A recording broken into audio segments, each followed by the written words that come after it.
Ahok dicecar 21 pertanyaan saat diperiksa sebagai saksi kasus pengadaan dana UPS. Sudah ada Rosalin Asmarantika di sana. Rosalin, bagaimana hasil pemeriksaan Ahok?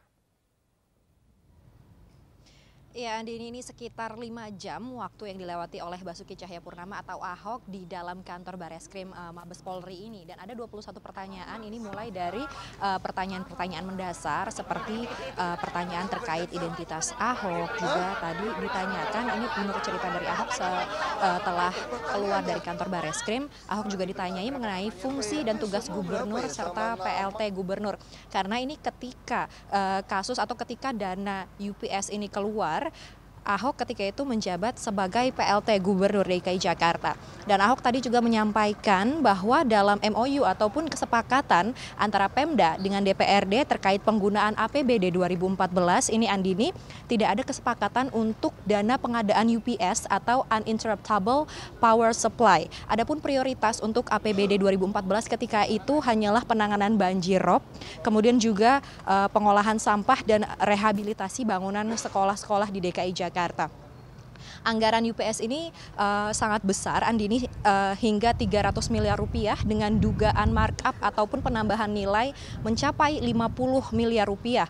Dan tadi ini Ahok juga menyampaikan bahwa dia mensinyalir anggaran yang digunakan untuk UPS ini merupakan anggaran bayangan ataupun anggaran siluman yang terjadi seperti sengketa APBD 2015. Namun pada APBD 2015 ini ada e-budgeting yang semua orang bisa melihat, tapi ketika 2014 ini tidak bisa dilihat secara langsung, dan sehingga adanya perbedaan antara MOU dan juga pelaksanaan dana UPS yang sebenarnya. Dan berikut ini adalah pernyataan Basuki Cahayapurnama atau Ahok selepas keluar dari kantor Bareskrim Mabes Polri.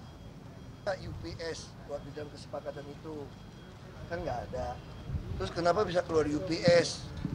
Saya bilang saya juga nggak tahu. Tapi prioritasnya ada nggak? Nggak ada. Yes, DPRD mengatakan ini ada prioritas UPS, itu menyalahi MOU antara gubernur dengan DPRD. Karena prioritas kita itu bukan di pendidikan. Yang boleh mendesak dibeli waktu APBDP itu apa? Untuk menangani rob sama sampah, truk, alat berat, seat pile, itu yang kita mau beli, termasuk rehab sekolah. Cuma kan rehab sekolah kan dia takut karena udah terlalu dekat waktunya. Nggak ada tuh UPS itu. Terus bisa contoh juga dia gunakan kalimat bahwa pokok pikiran DPRD nggak boleh ditolak, apa yang menjadi aspirasi masyarakat. Ditanya, jadi berarti nggak boleh tolak dong. Yang dimaksud aspirasi masyarakat tuh kalau hasil reses kan ada apa gitu. Bukan berarti masuk UPS gitu loh. Ya UPS ini benar-benar tiba-tiba aja muncul. Bukan aspirasi masyarakat. Ya, Andini, selain Basuki Cahayapurnama atau Ahok, ini juga Bareskrim Polri pernah memanggil Abraham Lunggana sebagai saksi, dan juga ini kalau ditotal sekitar kurang lebih ada 56 orang yang sudah dipanggil oleh Bareskrim menjadi saksi dalam kasus korupsi UPS ini. Dan juga telah 2 orang ditetapkan sebagai tersangka, dan selanjutnya ini Bareskrim masih terus mengembangkan penyelidikan terhadap kasus ini.